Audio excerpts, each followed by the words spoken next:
Bueno, boa tarde a todos os que nos estades vendo en directo a través do Facebook e despois posteriormente os que nos ides a ver a través das redes sociais de Celtas Sin Filtros. Estamos no programa número 8 e hoxe temos un convidado especial, todos son especiales, todos. Estamos aquí emitindo desde Alecrim Betanzos, unha tenda que, bueno, non cobramos nada por facer a publicidade, pero en agradecemento tamén o decimos. Ten aquí mogollón de camisetas e de apeiros de todo tipo e convidamos a que vos dedes unha volta. E agradecerle a David, o seu dueño, que nos ceda este espacio para facer estas cousas. Estamos aquí na coroa do Castro de Untia, en Betanzos, esta vila que ten orixes celtas, que ten orixes romanas, que ten orixes medievais e mesmo tamén que ten unha parte tamén de modernismo, non?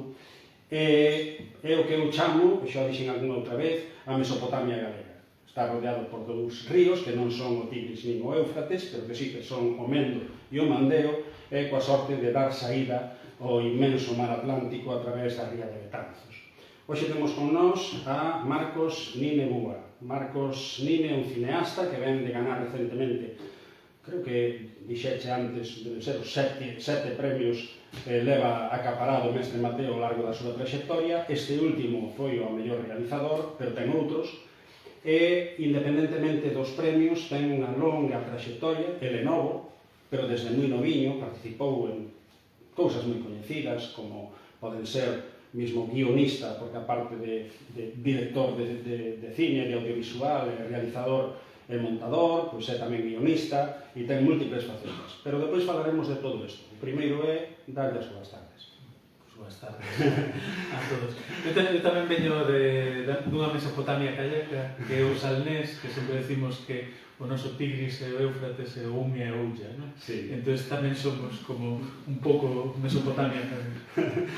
Bueno, en calquera caso, hoxe fai un día bastante fermoso, con un pouquiño de vento, pero dá gusto despois de pasar aí uns días de chuvia, que temos un ano un pouco húmedo desta volta, en la que con relativamente pouco frío, non? E, bueno, vamos a entrar un pouco en fariña, como se di nestes casos, e a falar de diversos temas. Lóxicamente do audiovisual, de que vamos a falar con unha persona dedicada ao audiovisual nas distintas facetas. Eu, nada, en primeiro lugar, felicitalo, xa o fixen personalmente, pero a través tamén deste programa, felicitalo por este recente mestre Mateo. E, bueno, un pouco, como ele decía, as súas orixes son da Illa da Arousa, en concreto, ainda que ele naceu en Alemania por circunstancias, supoño que dos seus pais, non? Que tiveron que emigrar, como tantos fillos de galegos, non? Que pasaron por eso, pero creo que se siente fondamente arousano, non? Sí. Bueno, e como te iniciache no tema do audiovisual? Bueno, realmente eu non arranquín polo audiovisual, digamos que fixen como toda unha volta para chegar hasta aí. A mí sempre me gustou a cultura en xeral, o sea, eu estudín xornalismo, gustábame moito o cine, pero digamos que non tiña ni idea de como aproximarme a eso, é dicir, nos anos 90 non era algo accesible, no sentido que eu para facer cine non sabía ni siquiera onde tiña que estudiar, non? Hasta que se montou a Escola de Imaxe e Son, pero que a mí xa me tocou como moi lonxe, non? Entón, eu fixen xornalismo en Madrid e cando volvín xa viña con certa experiencia en facer xornalismo cultural. É dicir, sempre estuve pensando alrededor da cultura, sempre me gustou escribir, tiña como inquietudes como para intentar escribir alguna novela ou algo así, e cando acabín a carreira, pois fixen un máster de producción. Entonces foi en ese momento no que fixen un máster de producción donde entendín como se facía cine, o sea, en que consistía todo isto, non? E de aí tuve a inmensa fortuna de ir a facer prácticas a unha serie que era un auténtico boom del momento, que era Mareas Vivas. E Mareas Vivas foi o meu primeiro traballo, primeiro en prácticas e despois como guionista. O meu primeiro contrato laboral foi para escribir os diálogos dun episodio de Mareas Vivas. E creo que a partir de aí xa cambiou todo, non? Despois sí que din moitas voltas en canto o meu traballo nunca foi moi lineal, sino que me movín por varios frontes, pero digamos que desde ese primeiro capítulo de Mareas Vivas, no que eu me fixen autónomo para poder facturar, hasta hoxe, que pasaron 24 anos, todo o que eu conozo é traballar no audiovisual. Claro. Aquilo de Mareas Vivas, non sei se ti eras consciente naquele momento, ali dentro, supoño que terías a ilusión de quen comeza e de meterse nese mundo, pero fora dali, do que era a rodaxe, aquilo foi un auténtico fenómeno social. Sí, a ver, para mí xa era un fenómeno social porque eu estaba estudiando en Madrid, xa estaba Mareas Vivas e en Telemadrid se poñía Mareas Vivas. Eu teña familia no País Vasco e no País Vasco poñase Mareas Vivas. É dicir, para min checar a Mareas Vivas xa foi checar a un sitio que era un éxito descomunal, non? Entonces, sí que era un flash, eu acordome os nervios, non? De cando escribes unha escena por primeira vez, digamos que Mareas, vou ter sempre no recordo porque foi o sitio donde pasaron moitas cousas por primeira vez. Claro. E onde tes toda a ilusión que tiñas para traballar acabaron formando parte dese proxecto. Pero ve un pouco así por riba, non? Entras nas redes e ves un pouco do teu currículum das distintas fases e o que pode pensar se non te conocen de nada, nin sabe, dice, joder, pero este chaval traballou casi nas cousas máis importantes que se produciron aquí, porque depois estiveche nas redes de Celavella, moi popular tamén, estiveche traballando tamén cos de Serra Moura, estiveche en outras series, non me sabe o nome, pero coñecidas tamén. Estuve en Pazo de Familia, estuve en Terra de Miranda, e como éxito así tamén grande en Galicia, a Casa 1906, que foi como un primeiro intento de docu-reality que se fixo aquí, e que no seu momento tiña uns índices de audiencia brutales. Sí. E, claro, eso é como máis conocido, Claro. pero digamos que teña outra parte do meu traballo que para min é incluso máis importante e que seguramente por ir vinculada a outro tipo de ventanas, non máis ao cine, pois non é tan conocida para o gran público. Sí, bueno, aí que tamén quería entrar, porque, bueno, eu algo sei, non é que saiba moito, pero algo sei. Nos vimos precisamente aquí en Betanzos, hai un ano, dous, non sei, non hai moito. Víramos a Virxe Roxa, que, por certo, que naquela visionaria está en Filmín, pode acceder a ela. Desde o meu punto de vista, creo que non é o único, que vim por aí algunhas críticas, e é unha maravilla, tamén levou un mestre Mateo, a mellor montaxe, creo que era. No, esa era a mellor documental. A mellor documental. E a verdade que é unha maravilla. E depois saliu a película esta de ficción, La Virgen Roja, pero creo que non é comparable. Con todo o respeto. A mellor falo un pouco tamén polo cariño que che teño, que pode ser que esteña condicionado. Pero sí que recomendo vela, a quen poda vela a través de Filmín, ou que teña a oportunidade, ou senón que fale con vos para proxectala en alguna parte, nós xa fixemos no seu momento, pero que é unha maravilla. A mí, cando me falaras antes de estreala, de que estabas con un proxecto que era a Virxe Roxa, non me imaginei, nin de lonxe, que pudera salir ese produto aí. E vexo que cubres un pouco todos os aspectos, porque agora estás co tema da realización, da dirección dunha serie, pero dechelle a montaxe, dechelle tamén aos guiós, dechelle un pouco a todo, casi pasache por todas as facetas do audiovisual. Bueno, ao final eres digamos que o tío que queres contar.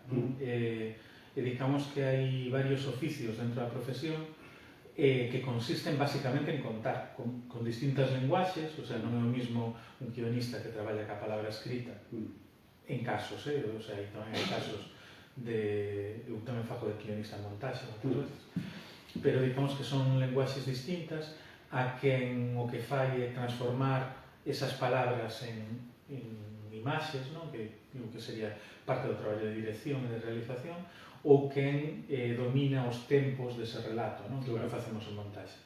Pero para min é todo parte do mismo e digamos que me sinto cómodo nas tres facetas, non? Ser director é o máis exixente porque se obliga a estar en casi todo o proceso e iso acaba producindo desgaste. Os outros dous casos, tanto se eres guionista como se eres montador, teñen a ventaxa de que ti podes ser narrador igual da película, non eres o máximo responsable e digamos que a túa participación é puntual, non? E chega hasta un punto e despois hai outros que o continúan ou ben eres ti o que remata. Entonces son como tres patas da mesma mesa ou do mesmo banco nas que me sinto moi cómodo. Bueno, decir que a película esta da Virxe Roxa trataba de Hildegard, que era a súa nai, no contexto da época tamén, que esta Hildegard foi unha especie de nena prodixio, non? Que iba para líder absoluta do socialismo, quizás casi a nivel europeo, superaba un pouco o que era o ámbito tamén do Estado español, e que, bueno, acabou nunha desgracia, non? Un asesinato, por decirlo de alguna maneira. E que además tiña unha relación con Betanzos, de parentesco, o Pepito Arriola, non? Sí. Que era daqui de Betanzos. Despois, houve outra película, tamén, moi interesante, que foi A viaxe de Leslie, que de alguna maneira, a través deste actor americano, pero que era inglés. Era inglés. Era inglés. E que, bueno, a través de tirar un avión aí pola zona de Cedeira, non? Contanos un pouco de que iba isto, porque isto ten unha relación tamén co contexto político daquela época, non? Sí, digamos que Leslie Howard era un actor que no seu día se rumoreou que podía ser espía británico, o que si era activista británico en contra dos nazis, eso é evidente, non? E rumoreábase que podía ser espía, non? Entón, este home que fai unha viaxe desde Lisboa hasta Bristol, en mitad do traxecto é derribado por escuadróns de cazas nazis e o avión cae á altura da costa de Cedeira. Entonces, evidentemente, os nazis dixeron que se trataba dun accidente porque acababan de derribar un avión comercial, e digamos que nos, na película, como nada desto se pode demostrar, non? Tanto se foi un asesinato como se foi un accidente, o que nos dedicamos é a coller partes de películas deste home, mezclalas con documental de época, e un pouco xocar a especular, non usar esta historia como un xoco que se lle plantea ao espectador sobre si isto pudo ter pasado ou non, non? E que ten unha característica moi chula que a maioría das imaxes da viaxe de Leslie son imaxes de ficción e, sin embargo, estás contando un documental, non? Claro. É dicir, non hai entrevistas, solamente hai imaxes de ficción sacadas de contexto usando as propias frases da película e que o que narran en sí é un documental, non? Creo que era o que ten así de atractivo. Un rollo interesante. Bueno, e contanos, porque agora estás, ainda que xa levaste o premio, ainda sigues traballando nesta serie que estás facendo para Club Vegar, sí, que é a de historias de aquí, non? Contanos un pouco. Por certo, antes comentábamos, antes de empezar isto, que hoxe bota un capítulo, pero que coincide, desgraciadamente, co partido do final de Copa. Pero aqueles que non vos guste moito o fútbol, esteñades escoitándonos ou véndonos, aproveitamos tamén para publicitar. Sí, historias de aquí, a verdad que non sei que capítulo poñen. Ten unha competencia jodida. Ten unha competencia molada. Están a poñendo os sábados ás 11 menos 10 en Televisión de Galicia. Son capítulos dobles, os capítulos son de media hora. Entonces arranca un ás 11 menos 10, outro será ás 11:30, máis ou menos. Se non hai prórroga ainda poden ver o segundo, tamén. Pode ser, sí. A ver. O lunes me enterarei de como han rescatado as audiencias. Bueno. O mellor se algún marca moitos goles no primeiro tempo. Xa non xogamos o segundo. Bueno, explícanos un pouco, porque non a vida, pues, tamén para animalo a vela, non? Un pouco como está plantexado isto de historias de aquí. Sí, historias de aquí, a verdad que é un formato que creo que estamos todos moi contentos con ele, porque creo que sí que responde os criterios tamén do que debe ser programación de servicio público, non? E que, basicamente, no que consiste en escoller un feito relativamente actual acontecido en Galicia, intentar facer un relato dese feito, pero sumarlle ficción, unha pequena parte de ficción que o que fai é colocar o espectador en un punto de vista sobre ese feito en concreto que o mellor non reparara nel. E entón fixemos cousas como o accidente do Marexeo, fixemos outros sobre un accidente aéreo que hubo aquí en Montrobe. Sí, o famoso accidente de Montrobe, aquí no Pazo do Río. Sí. Falamos tamén da secta dos miguelianos, o sea, fixemos un pouco casos que teñen casuísticas moi distintas e que no seu momento foi un proxecto que foi ideado non para a Televisión de Galicia, sino para a plataforma de programación que ten para galega.gal. O sea, no seu momento... Para poner en internet, por decirlo de alguna maneira. Sí, unha plataforma, non é de internet, unha plataforma tipo un Filmin ou un Netflix que podes instalar na tele, e que a Televisión de Galicia iba a producir por primeira vez contidos non para a súa emisión en aberto, en aire, sino para a súa emisión de plataforma online. Con eso fixemos isto ano pasado, ca fortuna de que tamén estamos entrando en emisión, non? Pero digamos que os datos que nos condicionan máis non son tanto os da audiencia da tele, sino que teñen máis que ver co da audiencia do portal, non? Claro. É porque foi pensado, por decirlo de alguna maneira, non? Bueno, nós tivéramos que unha vez aquí, tamén en Betanzos, cando fora o Lar de Unta organizara tamén aquilo en homenaxe non sei se lembras, aquilo de Cine Galicia, como sempre, Xonxa, Continental e todo aquilo que viñeras falar, e houbera ali unha charla moi interesante nos deras sobre a situación do audiovisual en Galicia, do cine en concreto, non? E falabas, me parece lembrar, de que o difícil non era poder facer unha película, mesmo un longometraxe, senón que as dificultades eran outras, non? E falábamos tamén da diferencia que había, non sei se ti lembras, entre o tratamento que daban nuns países e noutros o cinema producido no seu propio país con respecto ás películas importadas fundamentalmente de Hollywood, non? Eso variou algo ou seguimos no mismo? Bueno, eu creo que está variando. Creo que está variando, creo que o público está cambiando. Creo que hai, de repente hai unha serie de xeracións que están aflorando, que ahora se están facendo maiores, non? Que son e que se despertou como unha especie de conciencia hacia as culturas minorizadas, non? É dicir, creo que hai como toda unha conciencia ecolóxica en xeral que ten que ver co respeto ao medio ambiente, pero co respeto ao medio ambiente nun sentido global, é dicir, o cultural, o hábitat cultural tamén forma parte dos nosos ecosistemas, non? E creo que por sorte, aínda que as dificultades seguen sendo moitas e lógicamente existe un xigante que é os Estados Unidos e que exportan todo o seu e impoñen e o colocan por riba do demais, que están aflorando públicos que o que fan é buscar outras cousas. Entón, eso permite que películas que están feitas, por exemplo, en linguas minorizadas sean ben acollidas. Naquel momento no que faláramos na presentación esa de Sempre Xonxa non tiña esa mesma percepción para nada. É dicir, eu creo que ahora mismo porque cambia rápido todo, non? Está vendo uns cambios moi acelerados. A velocidade brutal de como cambian as cousas.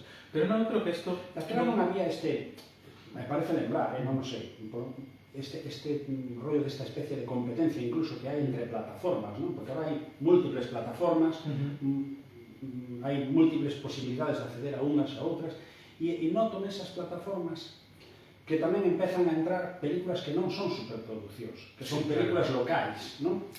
E que facilitan o acceso tamén a través de que moitas están dobladas e as que non están dobladas, pois tamén tes os subtítulos para poder seguilas con certa comodidade, non? Ainda que sean de linguas minorizadas, tamén hai. Sí, a ver, é que o tema é complicado, porque, decir, unha cousa é que teñas cabida nas plataformas, outra cousa é que as plataformas poñan cartos para producir cousas. O sea, as dúas cousas se dan, sí que hai, non?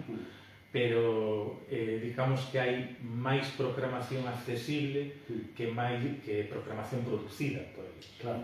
Entón, bueno, si é certo que se permiteu. Por resumir un pouco, sempre houve unha idea que estaba sobre audiovisual de consumo, non?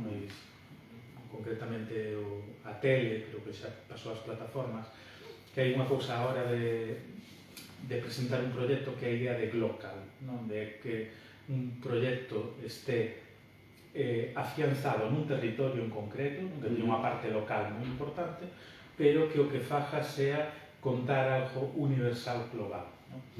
Os que explotaron antes isto nas plataformas en sí, que máis lle funcionou, foi cun género que se chama Nordic Noir. Non? De repente empezaron a salir series que tiñan que ver co thriller e que estaban ambientadas en países nórdicos, sí. Moitas delas coproducións. Conozo xente que é auténtica fan dos rollos dese cine nórdico. E que son producións que teñen unhas raíces moi fondas no territorio onde están. ¿No?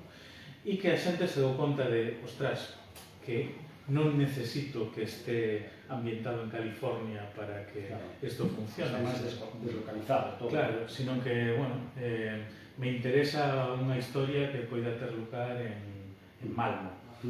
E iso abre moitas portas, porque, pues mira, por exemplo, con casos que se deron en Galicia, é dicir, de repente, de unha produtora gallega Porto Cabo, que fixo dúas series que foron un éxito, unha é Hierro, ambientada en Canarias, e outra é Rapa, ambientada aí en Ferrol. Ambientada en Ferrol, ¿no? E en ambos casos se fala de temas que poden ser universales, pero que teñen unha raíz moi local, moi potente. Claro. E que eso, hai 10 anos, non tiña a posibilidad de producirse como ten hoxe. E non estará, porque antes estábamos aí fora, falábamos de música, non? E que non terá que ver todo, bueno, falabas antes dun concepto global, non? Como agora parece que se está tirando certas propostas moi modernas e con moito éxito, están tirando tamén do que é a cultura tradicional e do que é a música tradicional, e non pasa un pouco tamén, bueno, no outro ámbito, claro, co tema do audiovisual non é un pouco parecido isto que está... Sí, eu creo que en toda a cultura, pero creo que ten moito que ver cun cambio de mentalidade de xente nova. Creo que ten moito que ver con educación, con como se entende a protección do máis vulnerable, e que ten que ver con esa idea de ecoloxismo, e que eso está trasladado á cultura en xeral e a todas as manifestacións artísticas en xeral. Claro. Nos aquí fora estábamos ahora con un rapaz, pero un rollo curioso, non? Porque dicía que lle gustaba o cine antiguo, por exemplo, el Club de la Lucha, non? Sí. Claro, o rapaz nace en 2002, non? Entonces, bueno, son estes conceptos. O relativismo. Sí, o que é bello do que non é bello, non? Ou decía que lle gustaba unha película moi mala, que era a de... El Día de la Bestia, que era malísimo, pero que lle gustaba moito. Claro, eu aí tamén me perdo, porque este cando el Club de la Lucha pasa a ser unha película bella, pois o acorazado Potemkin, non sei en que escalón está. Non sei se que hai un escalón con todas as cousas bellas. Non sei, pero bueno, se acaso era curioso e gracioso, non, o asunto, pero bueno, é así. Agora estás en algún outro proxecto, seguramente, por exemplo, tens que estar. Sí, estou en cousas que non podo contar. Claro, vale. No, a ver, deixámoslo aí. Por sorte, sí que vivimos así en un momento donde puden coller varias cousas seguidas, ¿no? E de aquí a final de ano, pues, saldrán a luz varios proxectos, pero despois así en cousas que se poida saber, pues, eu sigo traballando en historias de aquí, hasta que acabemos o final desta temporada. Estou traballando nunha serie de Amazon que se chama Una historia de crímenes, que, bueno, son sobre tipologías criminales, e aí traballo de montador, e levamos varios anos intentando levantar unha película que non sabemos se pode ser peli e serie sobre o caso Couso. Entón, isto sí que podo contar, esperando, o sea, o que pasa é que un proxecto que levantalo costa moito, pero que cruzo os dedos e espero que este ano poida ser o ano donde finalmente digamos, vale, isto é a salir adiante, ¿no?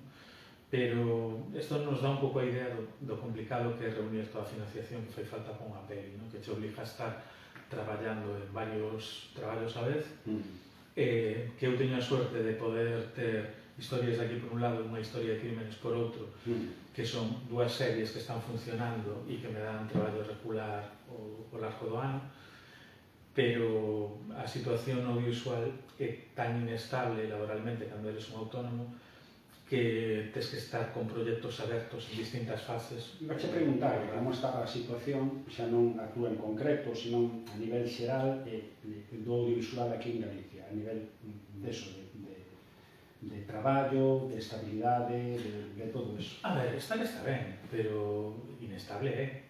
É dicir, houbo tempos peores, non?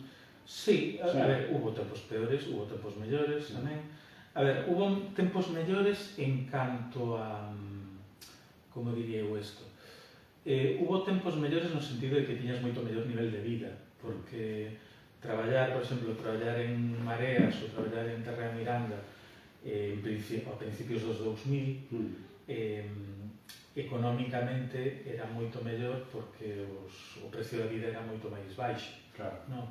Entón, daquela podías vivir moi ben. E agora mismo estamos no mellor momento en canto ao volumen de traballo, pero tamén estamos vivindo un momento de máis competencia e un momento onde é máis difícil sacar un proxecto adiante porque o número de proxectos que se están movendo por todos os sitios que poñen cartos para facelo é o maior do mundo. O sea, o maior da nosa historia, quero dicir. A TVG é como, desde fora dá a sensación de que deixou de ter casi produción propia, como se non producira. Antes, porque todas estas series das que estabas falando, ainda que foran a través de alguna productora externa, eran de alguna maneira promovidas pola TVG ou feitas para a TVG, non? Sí, a ver, o que non ten é ficción. Dizer, claro, produción sí que ten, sí, porque claro, tens que producir para todos os días. O que pasa é que sí que se nota moito que non se produza series de ficción. Hai que pensar que antes o prime time da televisión de Galicia eran, pues, creo recordar que chegamos a ter series distintas 3 días da semana e 2 días da semana para programas. É dicir, o viernes estaba al luar, creo que tiñamos algún programa pues, o martes, unha cousa así, non sei, o supermartes, e o resto dos días había series. Claro, estamos nun contexto onde eso xa non está. Non. E o que pon, o que complica todo eso é a produción de ficción no noso idioma. É dicir, sabemos que podemos producir outras cousas. Sin embargo, creo que incluso, non sei se foi a CTV ou alguna productora desas, produciran unha serie aí atrás que fixeron 2 temporadas. Sí. Se fixera para TVG daquela maneira, así un pouco, incluso, non sei o que se lle pode chamar barato, pero polo que eu era como barata, e depois tivera éxito e pasou ás plataformas, non? Sí, o sabor das margaridas. Efectivamente. Sí, o que pasa é que a ficción pode ser rendible, tamén pode ser rentable. Sí, vamos, absolutamente. O que pasa é que eu creo que aquí entra vamos a ver, con respecto á cultura hai que pensar a cultura de 2 formas diferentes, non? Que poden ser que son compatibles, que digo que poden ter elementos en común, pero que teñen, digamos, que unhas finalidades diferentes. Por un lado está a industria, está o mercado, que o que ten que ver cas plataformas, donde todo o que se produce está orientado a un consumo masivo e, por tanto, as temáticas, as fórmulas e o tipo de produción está moi vinculado ao que consume a xente, porque sí. E, por outro lado, está o audiovisual como ben cultural en sí mismo. Entón, o audiovisual como ben cultural en sí mismo non debería regirse nunca polas normas do mercado. Claro.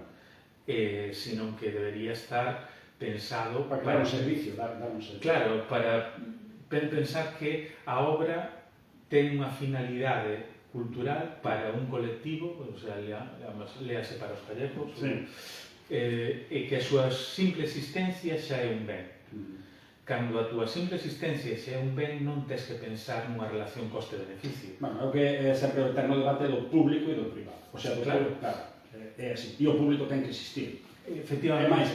É vital que exista. É dicir, é que se non existe, só vai existir o que está regido polas normas do mercado. Claro, claro. Entón, aí é onde entra a Televisión de Galicia e onde entran as axudas públicas. É dicir, as axudas públicas que tamén hai que facer un pouco de didáctica desto, non é que a ti che den 1 millón de euros para que metan no bolsillo, é dicir, non, é que para que che concedan unha axuda ti tes que garantizar que doblas esa cantidad no presupuesto da película, é dicir, se de aquí o máximo que se dá en Galicia creo que son 300.000 euros, non mira a última, pero ti tes, para que che den eses 300.000 euros, ti tes que garantizar un presupuesto de 1 millón, non? Entón, ti tes que conseguir ese millón para que che den eses 300.000 e despois tes que contar que gran parte de eso, se non todo, volve ao Estado por vía de IVA e IRPF, non? O sea, as axudas non teñen IVA, pero os sueldos de todos os traballadores teñen IRPF e despois, cando ti levas a cine á taquilla, pagas o IVA das entradas que vendes, non? Entón, pensando que o IRPF na maioría das profesións Bueno, isto que estás contando, perdona que interrumpa, é moi importante. Sí. Porque moitas veces se fai moita falacia das axudas. Claro. Se dice, sobre todo por parte da dereita, que parece que ten unha obsesión co tema do cine. Vimos agora con Milei, que tamén creo que lle pegou un recorte ao cine argentino bestial, e parece que se lle regala diñeiro ao cine, non? O Estado, a gente va a chegar unha millonada e que viven de cara, non? Da cara. Digo aclarar isto porque moitas veces se comentan, eu creo que interesadamente se lanzan bulos que son mentiras. Sí, a ver, é que é unha cousa tan simple, o sea, o mecanismo de subvención existe para o cine, existe para facer coches, existe para as líneas aéreas. É dicir, basicamente o que fai o Estado de adiantar uns cartos que van a retornar o Estado pola vía do IRPF e vai a generar unha actividade económica pola que o Estado vai a volver a cobrar. E se non volver malo para todos. Claro. Malo para todos, porque aí se palma pasta e palma todo o mundo, tamén o director ou a productora que tivo que conseguir, aparte desa axuda, todo o resto. Sí. Claro, é que aproveito para dicir isto porque escoitas cousas, como parece aquí, o diñeiro chove para algúns e tan con el que lles dá. E non é así. E a explicación que estás dando é moi interesante. Non sei acabaste. Sí, a ver, con respecto a eso, creo que sí que hai que facer didáctica e sí que me perdí ahora. Bueno, estábamos falando de, sí, do cine como ben cultural, non? Entonces, eu son un fiel defensor de que unha película ou todo, hai un cine que ten que ser de interés cultural e que non ten que estar sujeto ás normas do mercado. E a única forma de facer eso é facelo público. E creo que aí é onde ese é o papel que teñen que formar as institucións públicas. Non buscar unha rentabilidade, sino buscar un ben en sí mismo no que se produce. E creo que a Televisión de Galicia, que ahora mismo non ten produción de ficción en gallego, en toda a súa historia ten xa un historial de producións que colocados nunha web, como é a web da Galega, xa son unha escolma de todo un patrimonio audiovisual gallego que se foi creando cos anos, non? E iso debemos a unha aportación pública. Creo que sí. E depois, xa se mira un concepto tan amplio como é o audiovisual, que é moi grande e tal, indo ao cine en concreto, dunhos anos para aquí, é como se houbera unha especie de, non sei se chamarlle boom ou non, pero aquilo que chamaron o novo cinema galego, que foi unha serie de directores que se deron a conocer por algunhas producións moi interesantes, e depois, o típico, non? O máis popular que foi polos éxitos en Cannes, que foi Oliver Laxe, non? Eso, a que crees que respondeu o afloramento de toda esa serie de eso que deron en chamar novo cinema galego? Porque foi moi curioso, non? Que parece como que se aparecera casi de repente, non digo de repente, pero nunha época, non? Nun contexto dunha época, non? Non sei... Claro, son moitas cousas, son un cúmulo de cousas. Eu creo que todas as épocas, eu creo que unha das batallas grandes do novo cinema gallego, se todavía pervive, é que se conserve a súa memoria. E me explico con respecto a isto.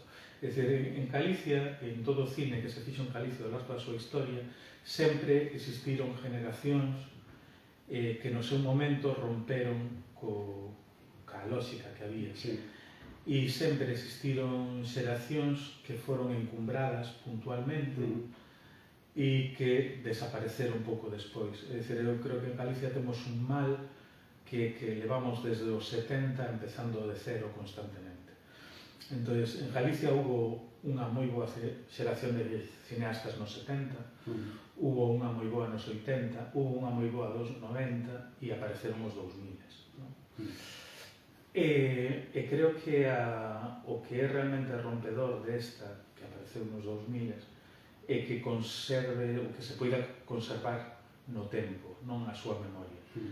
E creo que se están dando logros moi importantes, non solamente que Oliver fora Cannes, sino que de repente pasen cousas como pasou co Corno, como pasou con Matria, que se vexa a posibilidad desde produtoras que non están erradicadas en Galicia en vir a Galicia a producir a autores galegos.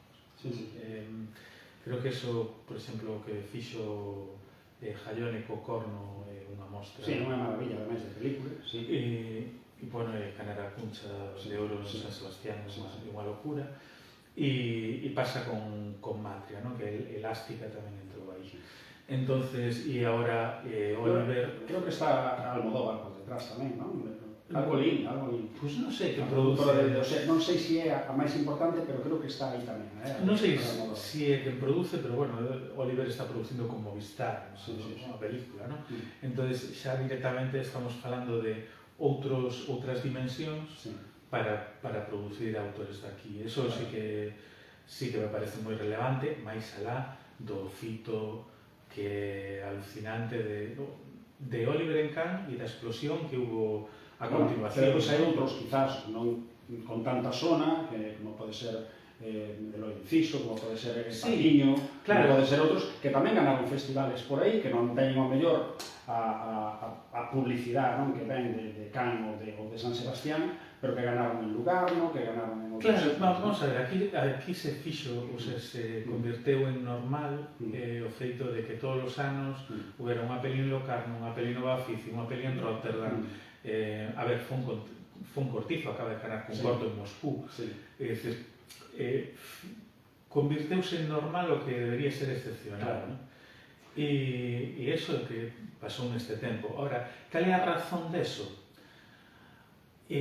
Originalmente a razón deso foi que un día hubo unha orden da Xunta, unha cousa que se chamaron as axudas de talento, onde se apoiaba os creadores e non as empresas. Eso foi non sería Manolo González. Eso foi Manolo González. Eso foi como un xermen. Eso foi como un xermen para que isto estoupara. Pero agora, como se consigue ter o caldo de cultivo para que isto pode estoupar? Eso... Claro. E agora que falas de Manolo González, que, por certo, é un fenómeno que eu creo que ainda está por reconocerlle a valía, máis alá do tema da cuestión política daquele tempo, das axudas ou tal, creo que é un personaje fundamental no cine galego. Que, por certo, agora está relacionado, que creo que ti xa fuche tamén, co Chanfaina Laz, que son dos promotores do Chanfaina Laz, un festival precioso e diferente a todo, tamén, aí en San Sadurniño, e que agora, ademais, está facendo uns traballos, digamos, literarios, de recuperación de cineastas ocultos para a maioría da xente, que é tamén un traballo moi interesante de investigación, algúns que fixo, non?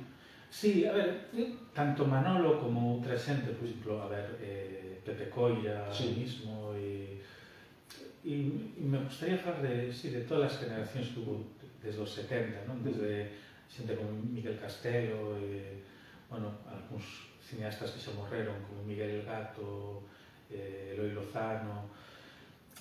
vamos a ver, eu creo que en Galicia pecamos moitas veces de certo cainismo, non?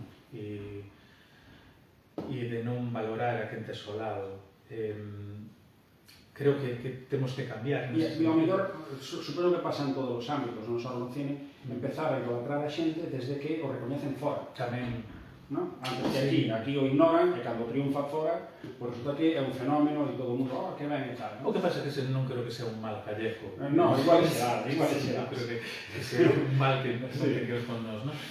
Sí que, a ver, moitas veces sempre se falou de certo complexo de inferioridade en Galicia, non? E que ese complexo de inferioridade ás veces nos leva a non valorar excesivamente os que temos ao lado. Creo que pasa con Manolo González, creo que pasa con un montón de figuras que deberían ser claves ou que son claves, ainda que non se dedica a nada, e que creo que estamos no momento de facer que esa xente non caia no olvido, non? E de poñelas en valor. Creo que son cosas que hai que facer pois, desde a academia, desde as asociacións, desde os profesionales cada vez que falamos, e sentirnos orgullosos de quenes son os que tuvemos ao rededor e quenes son os que nos permitiron ser os profesionales que somos, non? E Manolo é unha destas persoas. Sí, depois, ao final, é tamén extrapolable a todo, non? A sentir orgullo e honra do propio, non? Que non somos menos que ninguén. Sí que me decía unha vez o irmão de Oliver, Felipe, decíame que cando iban por aí a festivales por aí fora, que de alguna maneira falaban con xente, non? Que presentaba películas tamén, e todo eso, e que alucinaban a veces coa calidade das películas que se facían aquí, non? Co que se levaba por aí, pero alucinaban sobre todo cos poucos recursos que se empregaban para facer ese produto. Eso é así realmente, comparado a outros lugares. Sí, eu creo que de feito, bueno, a mí pasoume que cando me fun a traballar por primeira vez, o sea, cando estuve nunha produción a nivel estatal con produtora de fora e non de aquí, que primeiro ves a cantidade de medios que moitas veces se malgastan, porque nós aquí estamos acostumbrados a, como non temos nada, economizar ao máximo todo o que temos, e despois sirveume tamén para desmitificar, non? E para valorarte máis, non? Entón, eu creo que Galicia, unha das claves é que nos pasamos ahora mismo xa 40 anos facendo un audiovisual regular con uns medios moi precarios e que nese tempo se formaron profesionales moi bons. De feito, eu o que máis medo lle teño, bueno, que máis medo lle teño non, porque por sorte estamos indo a outro lado.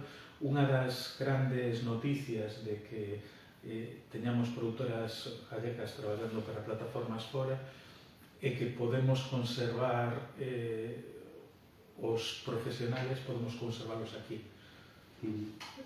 Porque un dos medos era, de repente, se deixa de traballar a Televisión de Galicia ou deixa de producir cousas, que vai a pasar con todo ese ecosistema de pequenos profesionales que son sonidistas, foquistas, iluminadores, directores de foto, localizadores, xente de producción, maquilladores, vestuario, arte. Ao final detrás hai unha industria e unha creación de postos de traballo inmenso que moitas veces a xente non visualiza. Claro. A xente non visualiza, se parece que, bueno, aquí son 4 con toda a tecnoloxía que hai, non fai falta xente, sí que fai falta xente. Si, a xente ten que pensar que cando entra cando ve unha escena de unha película onde hai unha casa e hai un montón de portarretratos, xerróns e cousas ben colocadiñas, que hubo unha persona que se foi a colocar. Claro, que eso existe para a película. E antes foi alguén a localizar o lugar. Que, por certo, tamén, hai que facer referencia a eso, Galicia é un grandísimo plató natural. Cada vez veñen máis produtoras, incluso de fora, a rodar aquí. Porque ao final eu creo que descubriron que hai unha paisaxe que, pese aos eucaliptos, sigue resistindo, e a veces en algunha hasta o eucalipto pode formar parte da trama. Non, claro, a ver, Galicia é un lugar espectacular, e aí tamén entramos en cuestións, o sea, tamén é moi largo de contar, non? Pero digamos que tamén hai como pequenas batallas por ser localizacións de cine, non? E hai moitos por exemplo, os vascos, os canarios, que teñen regímenes fiscales diferentes, é unha forma de atraer o seu rodaxe. Tamén xa empezou a haber tamén políticos aquí que no seu día dixeron que nunha película apareza o meu concello ou que apareza esta comarca ou tal, é un reclamo para que despois veña xente por aquí. Eu poño un exemplo moi claro que non é do cine, que é dos videoxocos, e que no seu día un videoxoco que era o Gran Turismo 5, donde un xoco de coches vas conducindo por aí, pero vas conducindo por sitios reales. E no Gran Turismo 5 meteron a ciudad de Granada. Despois de salir á venta ese xoco, en Granada dedicaronlle unha plaza ao programador do xoco. Toda a xente que acabou pasando por ali despois de ter xogado o Gran Turismo 5. Entón, claro, creo que toda a cultura ten ese doble efecto. Mira, pois dúas cousas, porque nos estamos achegando un poquinho agora, tampouco hai presa, como se nos pasamos. Pero mira, unha que che iba a comentar. Non sei se ti tamén tiveche algo que ver, por lo menos fixeche algún traballo sobre algo de cómics. Sí. Pero o dibuixo non lle das. Non. Bueno, xa era o que faltaba. Xa me chejaba ben co PP. Pero a animación, sí. No, a ver, non faco eu as animacións. O sea, sí que as incorporo moitas veces as pelis, pero non é algo que faca directamente. É complexo, non? A animación. Bueno, pregunto por descoñecemento, non? Pero me dá a impresión, non? Vamos a ver, hai moitos tipos de animación. Sí. Digamos que hai xente que é moi hábil. Bueno, a ver, hai varios tipos de animación, non é o mismo un stop motion, non? Que a foto a foto. Agora que falas, aquí proxectamos a Plaza Musa do Apóstolo, sí. Do Apóstolo, que falei con Isabel, que era unha das produtoras, contoume tamén a desgracia que tiveron con esa película, a pesar de ser unha película valorada e super premiada, e como os levou á ruína prácticamente, con Cortizo, non? Sí. Era así. E ainda hai pouco vimos a peli esta de Cortizo, un pouco sobre a Santa Compaña e todo aquilo, vimosla aquí, estuvo moi interesante tamén, pero como unha produción que tería que ser un éxito acabou sendo unha ruína desde o punto de vista económico, non? Sí, o sea, eu creo que lles coincideu en unha mala época. O sea, a ver, hai películas que ás veces a barreira entre que algo sea un éxito ou que sea un fracaso, el cual é solamente un momento e as personas que as quedan. Si o Apóstolo mellor coincidira con esta efervescencia do cine calleco e... Bueno, e aí hai algún problema tamén de distribución. Claro, por supuesto. Sí, por supuesto. Eso é por lo que me contou el. Claro, pero dijo que o mellor, se coincidira así, os distribuidores cos que vas a dar son outros. Claro. É que é moi difícil de decir. Pero os riscos corrense sempre, non? Sí, a veces máis que outras, pero sempre se corre un risco, non? De fracaso. Sí, nadie pode evitar eso. A ver, hai que pensar que hai pelis, non sei, pues, en Estados Unidos se fan pelis de 200, 300 millóns de dólares e que non chegan a nada en taquilla. Desde ese punto de vista, aquí eres moito máis vulnerable. Claro. Entonces, bueno, creo que é un cúmulo de cousas, non? O normal e por onde vai a xente intentar atopar algún socio que teña o suficiente capacidade de encaixe para non fundirte, non? O que cada vez máis riscoso é facelo tipo da túa conta. O que pasa é que hai producións que ou as fas ti ou non se fan. Mira, agora, rebobinando, volvendo aos Mestre Mateo, cando recibiche o premio, foi un momento entrañable. Eu vinte, non sei se nervioso, non sei se era polo Mestre Mateo ou polo que ibas a decir, o cal hai que agradecerche, porque eras un acertado, ser unha persoa darosa, pero fixeche ali un alegato moi bonito, de alguma maneira referido a unha nena, me parece lembrar, en contra de arte. Ti crees que porque parece que moitas veces, temolo comentado, hai xente que non encaixa ben que os profesionais do audiovisual, ou a xente que recibe premios, ou todo isto, que podan ter opinión. Ou que podan utilizar ese foro mediático e tal, para aproveitar e ao mellor posicionarse. Ti como ves o asunto? A ver, así de entrada, pode ser opinión e... Opinión temos todos, sobre todas as cousas. Todos temos opinión.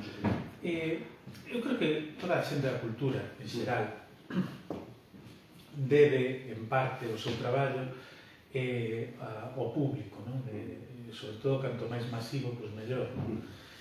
Entonces, creo que todo profesional da cultura lle debe algo a xente.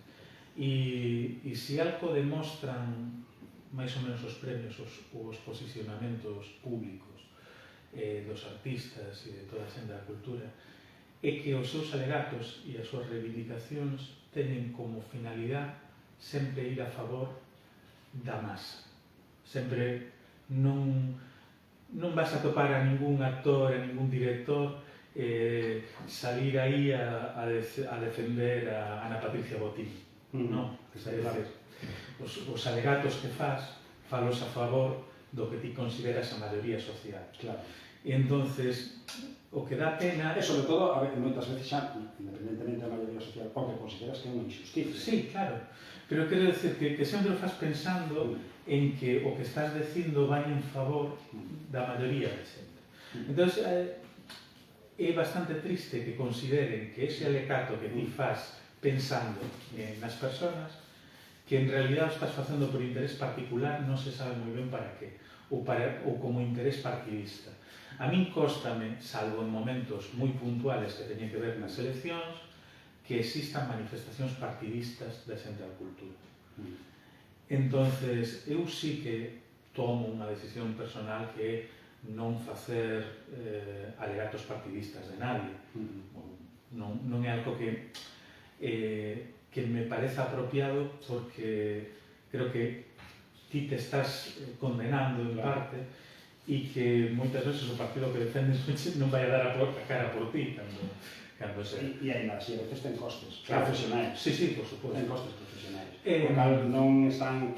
Moitas veces non se está ganando, a veces se está perdendo desde o punto de vista profesional. Bueno, pero isto... O posicionamento. Claro, a ver, o posicionamento, eu creo que sales perdendo sempre. O sea, personalmente. O que pasa é que moitas veces, cando pasa o de Altri, por exemplo, cousas que son así tan clamorosas e tan obvias, que o posicionamento xeral é tan contundentemente, está tan unificado, ou somos tan, digamos que estamos tan de acordo todos con respecto a isto, que vas a facer? Empezar a tiros a descreción. Xa. Bueno, pois non digo porque efectivamente moitas veces na recollida de premios, xa cando a guerra, non se está acordo e tal, e depois moitos actores, moitos directores e moita xente audiovisual foi criticada, normalmente pola xente da dereita, que era que se posicionaba do outro lado, e utilizando un pouco de acusación, acusaban a esta xente de intentar aproveitar os premios para manipular e tal, cando non hai manipulación ninguna, hai simplemente un compromiso, unha realidade social. Claro, evidentemente, é dicir, tío, que queres... E depois a arte ten que ter compromiso. Por suposto. Aí atrás estaba aquí Corredora e ele defendía vehementemente que a arte ten que ter un compromiso co seu tempo e coa situación coa realidade social e un compromiso cos que están peor, cos que están máis abaixo tamén. E non o decía só Corredora, hasta o decía o Papa, o que están enterrando hoxe. É que se non, o sea, se lle quitas o compromiso, se lle quitas o mensaxe, ao final quedan produtos vacíos, que o que son entretenimentos, basicamente. Claro. Moi ben, pois nada, chegado hasta aquí, que che iba a decir? Non sei, ti que che gustaría ter feito e que aínda non fixeche? Así como pregunta de casi de remate, semi-remate. A ver, non falamos moito de eu basicamente traballo ca realidade, non? O sea, ainda que fixera series de ficción, pues, o meu traballo é casi todo documental e nese sentido sempre hai dúas películas que eu admiro e que creo que son dúas películas que se poden repetir constantemente. Son feitos reales e son feitos reales que se poden dar. Unha delas é Arlan County US, é unha película documental do ano 76 que levou o Oscar. E esa película fala de unha folga da minería en un condado de Estados Unidos, no condado de Arlan.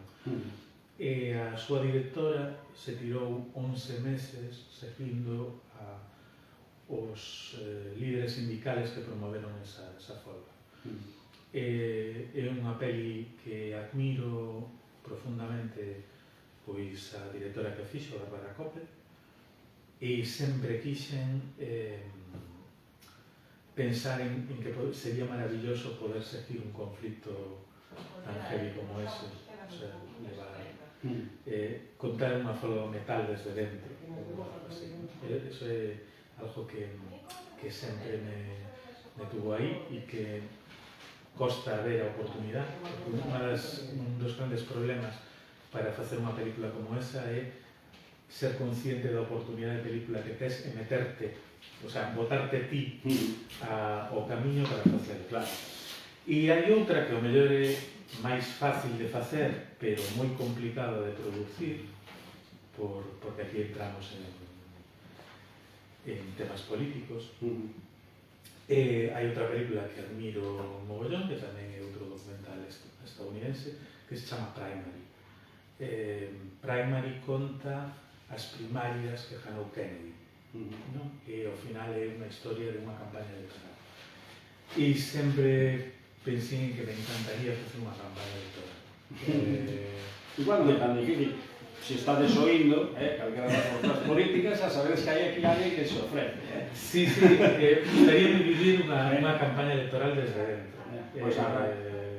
E pensalo, o sea, as dúas películas son de unha cousa que se chamaba nos anos 70 o cinema directo, que a cámara está presente nos sitios. E unha cámara obxectiva, que non pretende crear a partir da realidade, sino é unha testemunha directa do que está acontecendo casi en vivo e en directo, non? Exactamente. Pois é interesante, claro que sí. E ao mellor as forzas non se lles ocurriu que incluso sería algo bonito e bo, non? E vivir eso desde dentro. E pedimos oportunidades moi boas, por exemplo, vendo ahora, claro, todo o pasado, por exemplo, poder estar desde dentro no que foron as primarias de Pedro Sánchez contra Susana Díaz.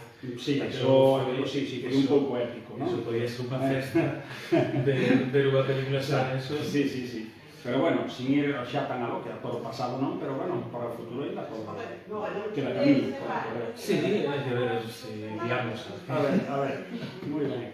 Bueno, pois nada, por certo, creo que co coñecemento que tes, moitas veces polo que che leo nas redes, series, tamén farías un bo crítico cinematográfico.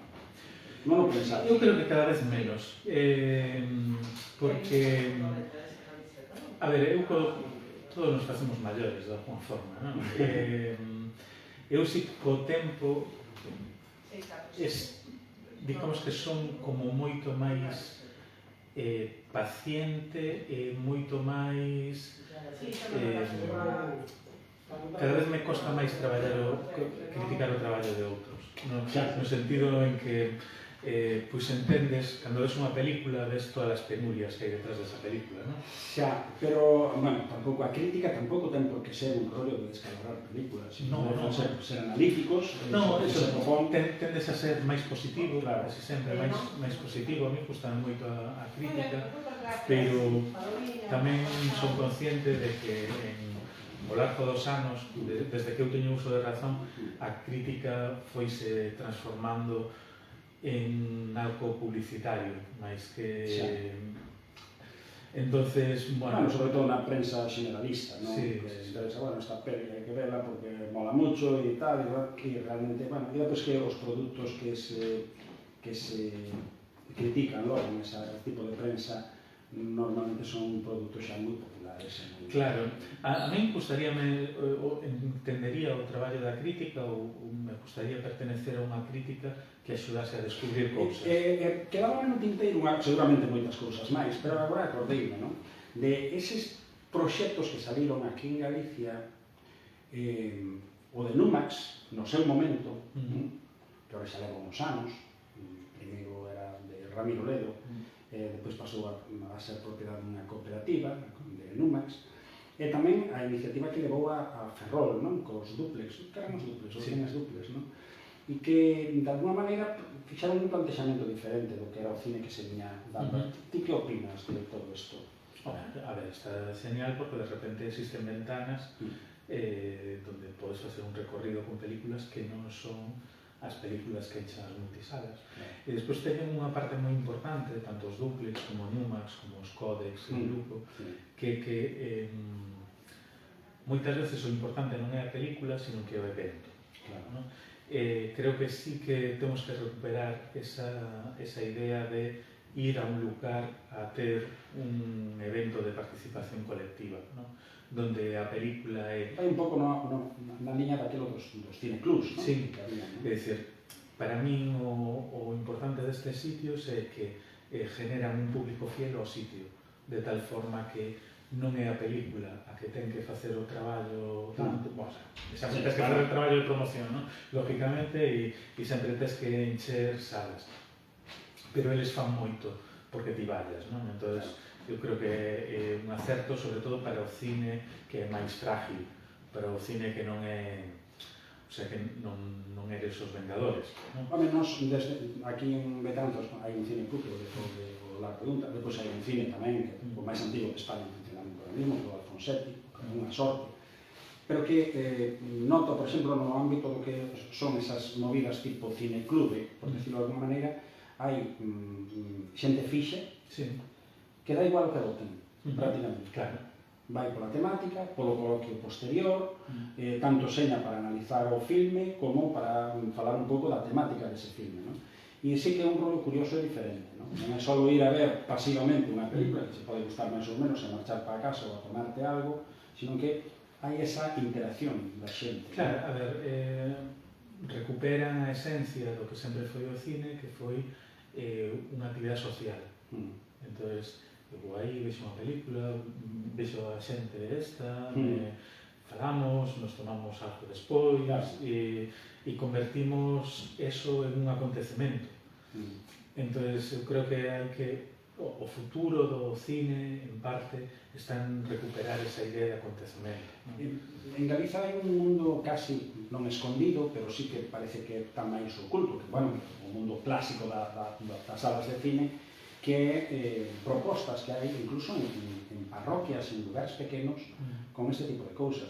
Está, por exemplo, o tema de Moure, con ese cine que hai ali na zona de Chantada, non sei se oiche falar del, seguramente sí, non?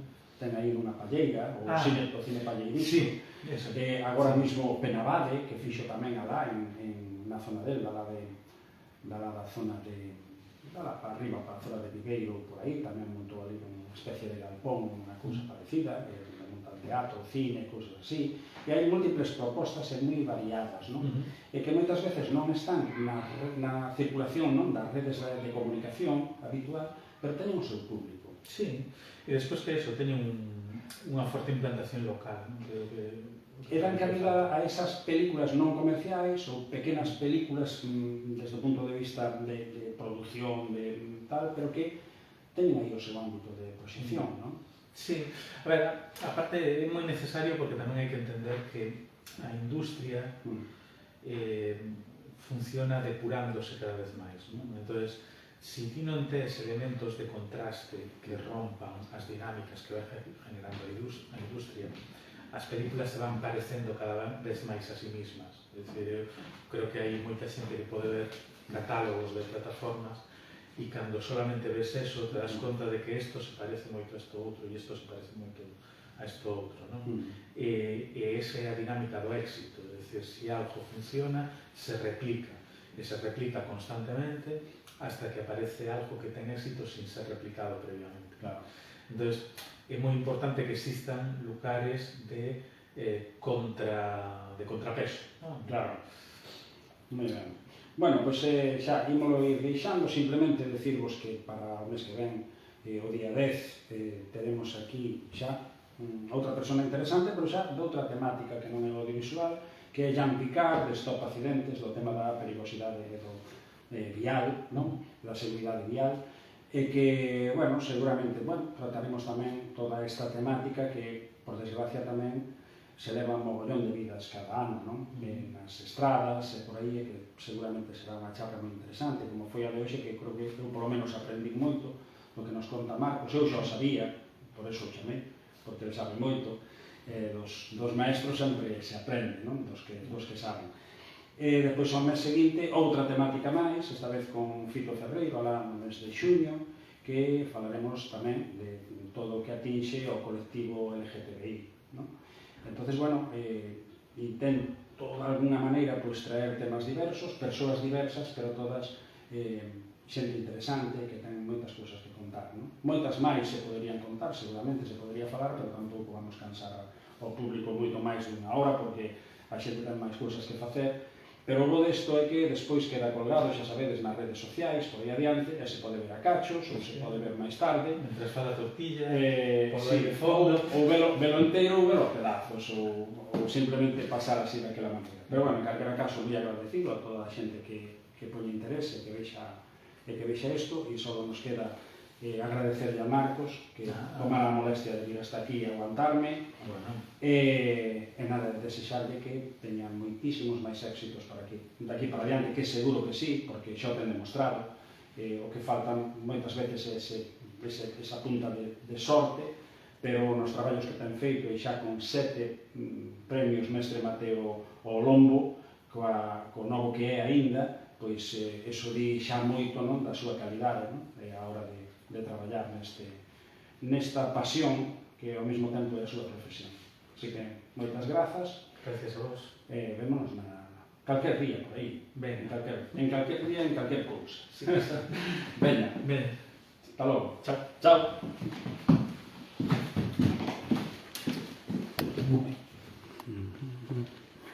Que pasou? Cando se nos foi a cousa?